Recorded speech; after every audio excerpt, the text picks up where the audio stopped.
Apple's new version of iOS arrives without new iPhones, and that's a little bit unusual.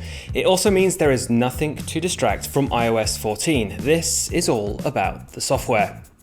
In the last 2 years of iOS, updates focused on improving stability, as Apple did away with the home button and, well, other things changed. In some ways, yes, this is an evolution of iOS 13, but it also shakes up a lot of the established norms when it comes to the iPhone, including major changes to the home screen, if you want them. iOS 14 is particularly interesting because a lot of these additions and new changes are kind of optional. Not everything is going to resonate with you, but a lot of it will. There's plenty here worth trying.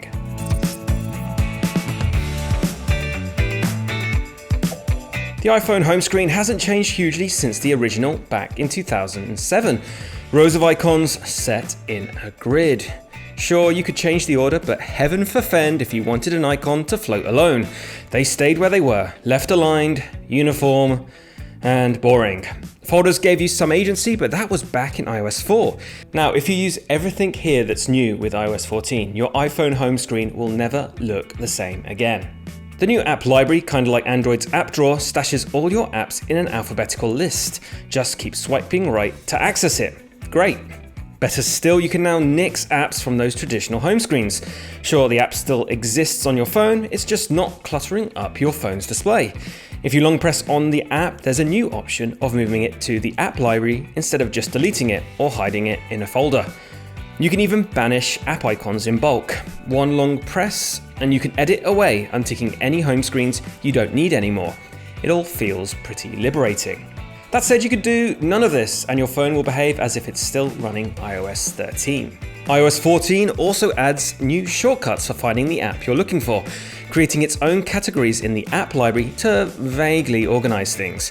However, they are real vague and seemingly random. But it is worth noting that some of the sorting has improved since the beta. So what do you do with all these home screens now there's no app icons cluttering up the place? Fortunately, Apple has a few ideas. Over the years, Google's Android has furnished smartphones with widgets of varying utility, and iOS mostly avoided them. Sure, we got drop-down menus for toggles, and more recently a Today view that offered a limited widget experience if you swiped right beyond the main home screen. That, of course, is still here. Now, iOS 14 has actual, real-deal widgets, and they're pretty good. It's early days, but they come in a few sizes. The smallest is a 2x2 square, and the largest is a 4x4 square, with some horizontal options thrown in too. Yes, Apple is sticking to its grid, but at least there are some options. There are a couple of ways to add them to your newly liberated home screen. You can hold your finger on existing widgets in the Today feed or hold down on any part of the home screen itself. All the apps will start to jiggle, and a plus symbol will take you to all the widgets your heart desires. At the moment, it's centered mostly on Apple's core apps and services, like calendar reminders, music, and the rest, but third-party apps are creeping in, like Google, Zero, and Kayak, and expect more developers to get on board soon. Widgets have their own folder function of sorts, called Smart Stacks. This means you can swipe through weather, fitness metrics, news headlines, and more without having to open an app, or have a ton of widgets on your home screen. It's an elegant way to stop them taking over the phone, and a Smart Stack toggle will automatically cycle through the widgets based on time of day and what Siri has learned of your iPhone usage. Now, I'm really starting to like Siri and its suggestions, not only on the Smart Stacks, but elsewhere on the phone. Siri suggestions, which have been around since iOS 12, have improved a lot in iOS 14. In that, I'm noticing them and they're actually helpful. These pop up at times in your notifications. As the OS learns your routines, you get suggestions from Siri at the right time in the right place for just what you need. For me, that meant that my gym workout timing app would pop up when it was time for me to hit the weights, or it would remind me in the late afternoon that I hadn't already rung my mum that day. Sorry, mum. Some of these reminders will also appear in the Siri Suggestions widget. Yes, besides Smart Stacks, there's also a dedicated Siri Suggestions widget that, once you place it on your home screen, looks like an unassuming group of apps. However, it's actually an automatically curated selection of apps based on your own usage. You might see Netflix and Kindle apps bubble up during your commute in the mornings if you're still commuting somewhere, while news and meditation apps unrelated might surface in the same widget later in the day. You could even hypothetically nix all your apps and let the wisdom of Siri decide which apps you need. I ended up going for a 50-50 mix of manual apps I always wanted and Siri's own recommendations. Siri as you know it, well, the voice assistant part has also been toned down from a full screen invasion to a floating orb in the lower part of the screen. Likewise, calls and connected Apple devices like AirPods hover around the top half of the screen. It's a subtle change, but a long overdue one. Now calls don't have to disrupt you in the middle of a game, or just as you're wrapping up an email reply. The iOS Messages app was also given plenty of attention this time, and let's be honest, it kind of needed it. A lot of the features new here you might have already seen on Android or Telegram or WhatsApp, or whichever messaging app you've managed to convince your friends and family to use. So if your life is centered around messages, you'll love what iOS 14 brings, but if you're not a user of the blue bubble, all of this is not going to mean much. In iOS 14, inline replies have finally arrived. This means you can create subthreads from any message, whether in one-on-one conversations or in group chat, where it's eminently more useful. Long press on any message and tap reply, and it'll spin itself out, all in a very Apple way. These are the classiest threaded messages I've ever seen. In another, finally feature, you can create customized group chat names beyond a list of all the people in the group. Now, earth-shattering features they are not, but they add up to a better messaging experience that can keep pace with the competition.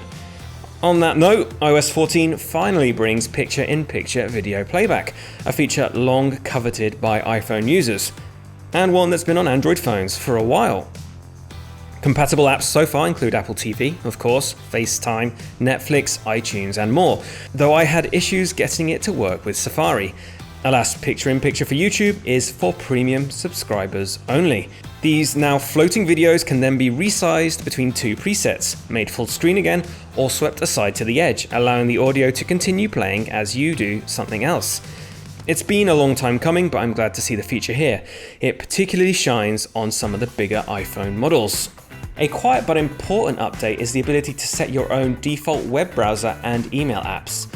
You are no longer a prisoner to Safari and the native email client. Firefox and Chrome are both options, while Gmail, Outlook, Spark, and more are now available as default mail apps. More are being added as we speak. They're each simple enough to set up inside Settings, find the app, and you'll see a default browser app or default email app option if it's compatible. Now, it's hard to understate exactly how liberating this is, how much easier it's made my iPhone life, knowing that links will automatically open in Chrome with all my passwords and bookmarks integrated. That said, there was a bug in the first version of iOS 14 that would reset back to Safari as your default browser if you rebooted the phone. That's been subsequently fixed, and let's focus on what's important here. Apple has offered an olive branch to power users. You can now choose which email app and which browser to use. Hopefully, they'll take that philosophy on to some of their other native apps. I'd love to see Maps get the same treatment. Another welcome addition is Apple's very own translation app, new for iOS 14. Translate works on device if you've downloaded the language files ahead of time, and covers English, US and UK, Mandarin Chinese, Japanese, Korean, Spanish, German, French, Italian, Russian, Brazilian Portuguese, and Arabic, and that's just for now. It works surprisingly well, capturing my now middling Japanese and my rudimentary French and German. 요즘은 어떤 음악을 들으십니까? What kind of music do you listen to these days? There's the ability to bookmark your most useful phrases, and the mere convenience of some kind of translation without data needed could make this a powerful travel assistant when we're traveling again. Privacy is a major part of iOS 14, and while some of the features have been delayed, new permission request settings might best exemplify Apple's latest approach to privacy. The most effective restriction could be the new approximate location setting. When an app doesn't really need pinpoint accuracy, say a restaurant reservation service, it will get a fuzzier location using data, Wi-Fi, and Bluetooth networks.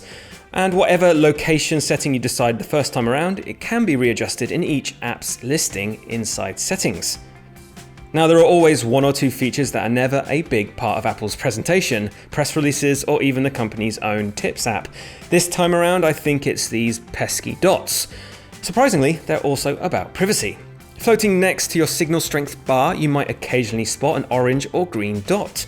Now, the orange one indicates that you're currently using an app that has access to your microphone.